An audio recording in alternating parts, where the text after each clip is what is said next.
indiki gənclər deyir. Tək qalmaq istəyirəm. Deyir ki, azad olacağım. Öz həyatım olacaq. Ayrı ev.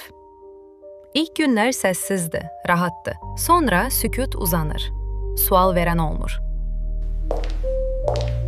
Heç kim soruşmur. Heç kim gözləmir. Ac deyilsən, deyən olmur. Bir gün anlayırsan, azadlıq tək qalmaq deyil.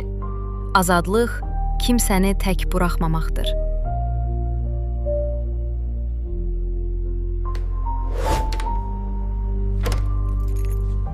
Bir gün anlayırsan ki, Çünki bəzən evdən çıxmırsan, evi özünlə aparırsan.